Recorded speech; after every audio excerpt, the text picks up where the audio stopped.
What's up, everybody? Derek Anderson, the DA, and yeah, I'm gonna tell you guys right now, if they don't get this thing under control, I think the Spider-Man cinematic universe, whatever you want to call it, this thing is completely doomed. Okay, absolutely doomed, and it's going to be Sony's fault. Okay, because this headline is very, very true. You know, Morbius underwhelmed at the box office, but Sony's Spider-Man universe is still its most bankable franchise. However, okay, we saw what Morbius did. Okay, if you guys saw the two Venom films, Venom and Venom Let There Be Carnage, all right, I would say Venom, you know, was alright. You know, it wasn't a great movie, but it was okay. It was, you know, mostly watchable. I didn't like Let There Be Carnage at all. I thought that thing missed the mark 100%. And now you get to Morbius's third little entry outside of Spider-Man, and yeah, nothing. Okay, the quality of these films, the quality of the storytelling, the quality of the writing is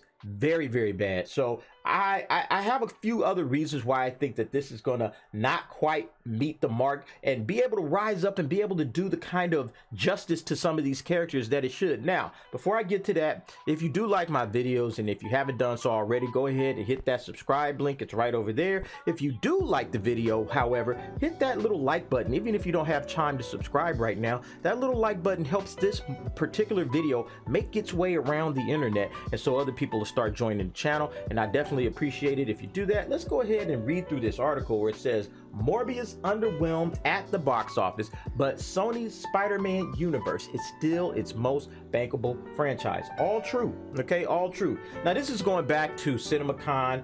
They had announced that there was going to be a new Marvel movie called El Muerto. I'm saying that bad.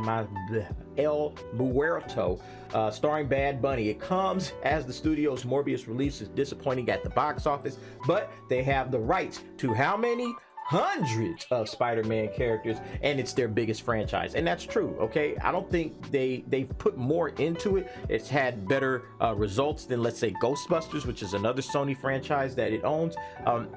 It's done very, very well, you know, for them. But right now, this little cinematic universe that they're trying to set up around the Spider-Man characters, listen, we're going to get to this in just a moment, but there's a big problem right now with what they're doing. Okay, so it states here that on the heels of its Morbius release, Sony is betting on more Spider-Man characters at the box office. It's talking about it's going to bring in this musician, Bad Bunny. It's going to star in El Muerto as a new addition to the Spider-Man, their Spider-Man universe.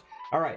It also has other movies in the hopper right here. It's talking about Kraven the Hunter is coming soon. Madam Webb is coming soon. A third Venom movie is also in the works. They announced all of that stuff along with the animated Spider-Man Into the Spider-Verse film. Okay, they're going to do sequels upon that. So lots and lots and lots of Spider-Man stuff coming. But is it going to be any good? Okay, because here's the thing. You have to have quality to go along with your quantity. You can throw all of this stuff out there and just say, hey, man, we're going to just throw Spider-Man at you guys, and yeah, come on in, buy. You love Spider-Man. We see the box office. We saw that 1.89 billion for No Way Home. So you guys must just really love his characters. Let's just throw it. Hey, let's bring in some other characters so we can do a Sinister Six kind of movie and da. Okay, that's what they're saying. But here's the issue. Are you guys making quality movies? All right. Are you guys making quality movies? Do you have a game plan? Is there a Kevin Feige kind of overseeing the whole thing? You know we have the executives that are looking from 30,000 feet in the air, and they're kind of saying, okay, this is where we need to go. This is what we need to do for this particular franchise. Do they have a guy like that? Amy Pascal was kind of the, you know, the executive that was working hand in hand with Kevin Feige when it came to Spider-Man, but who's overseeing this entire universe? I'm not even sure who that is, but if they are, they really have to get off of the backs of the directors, the people that are actually making the films. Okay, and let me go over this real quick just before I jump to that second point. It says here that Morbius had a smaller budget. It did, only $75 million. It should have been able to get like $200 million. They would have made money. They would have had a little bit left in the tank. They would have actually did pretty good. $200 million, and it couldn't even get that. Okay, it couldn't even get that, coming out at a time when there was really not a lot out. I thought it was going to hit at least 300 million. No, and most projections did as well.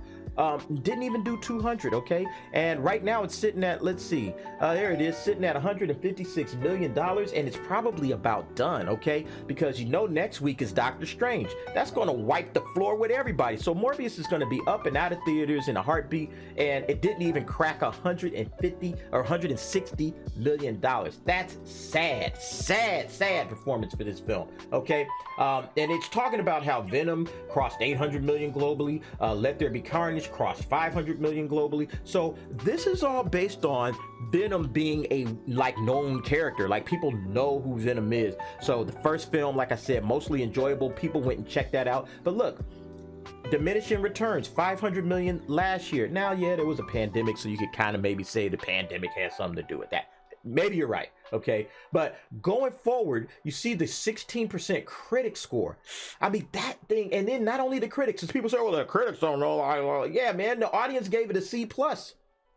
I mean, that's a bad score right there. So here it is. Without strong word of mouth, the film dropped a dramatic 74%. 74%, y'all. Look, if this company doesn't figure out the right notes to hit, and you don't have Kevin Feige in your back pocket saying, hey, let me help you out with your little note, you guys got to figure this out, Sony. And already we're starting to see that there's some issues with that. Check this out. This particular article right here we go. Morbius star reacts to film's poor reception. They really messed with it. There it is. There it is. There we go again with this studio interference stuff. It's just like David Ayer and his Suicide Squad, right? Okay, he made a movie that was personal to him, that he wanted to make. People still want to see the Ayer cut. They want to see, hey, what did WB do to this movie? Can we see this movie? Because this thing that you guys showed us was absolute trash. Okay, people want to see this stuff, but it doesn't look like these studios are allowing these directors to make the films that they want to make. So it goes on here. It's talking about the star they're referring to is Al Madrigal. He's the guy that played Agent Rodriguez in the film. If you saw the film, you know exactly who I was talking about. He's kind of like the comedy relief guy, right? He's the guy that kind of, you know, comes in, cracks a couple of jokes, and then he exits the scene. He wasn't seen that much in this movie, okay? But if you read through here, he said, hey, you know, whatever it is, what it is, you know, he said basically that it is what it is.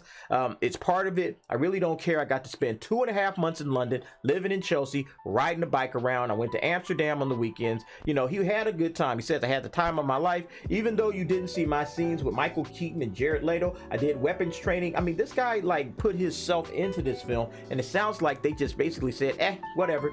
But he said the end product of what you're seeing, I can't control that. Now, this was all a quote from a comic book movie, and I'm gonna go to the full kind of quote here.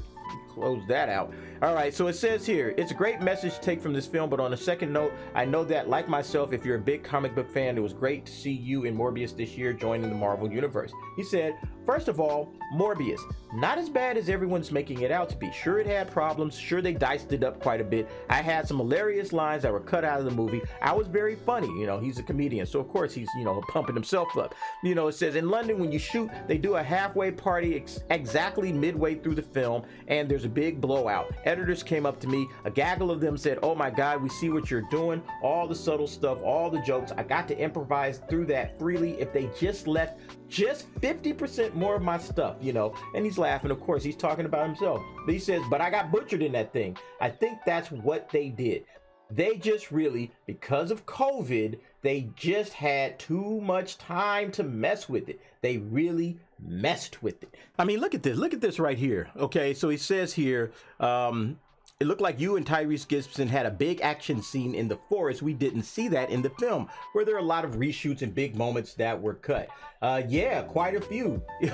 He says quite a few. You see the complete you saw a complete alternate ending to this entire thing. They made a good point. That scene you saw in pictures was from the shot during the day, and the rationale was, we have a vampire movie. We can't have the big final fight scene happen during the day. At some point, me and Tyrese Gibson fought Matt Smith. I shot for 6 days, and none of that was shown. That's crazy, man. That's crazy. That's the problem. You have studio interference. They're constantly putting their little fingers into see what we're gonna do. Oh, let's bring this in. Let's throw this out. Let's do this. Let's do that. Listen, you guys are not the writers, the directors. You know, you have the 30,000 foot vision. That's what I was saying, right? You got that 30,000. Hey, you know, we're up here in the air just kind of seeing the overall, you know, thing. But when you get down to the, you know, to the weeds, to the details, okay, you got to leave that to the actors, the directors, the people, the talent, right? The actors, the directors, the writers. Those are your talented people that you leave this. Hey, you know what? Hire people you trust and let them do their work. And it seems like, just, you know, so far every film, even Venom to a certain degree, Let There Be Carnage, it felt like people were just messing with it. I didn't like that film. I didn't like Morbius. I don't know what's going to happen when you have Madam Webb coming up, or Kraven the Hunter. They're greenlit a third, you know, Venom one, of course, and now they're talking about El Muerto. I don't know what they're going to do with these films, but I'm telling you right now, this thing is doomed if they keep touching them, okay? Leave these films alone. Trust the directors to create and make a good film. Each film is its own little thing. Now you can figure out, okay, you need to attach this film to that film. We need to start building this little spider web so we can finally get up to the Sinister Six. You can do that, all right?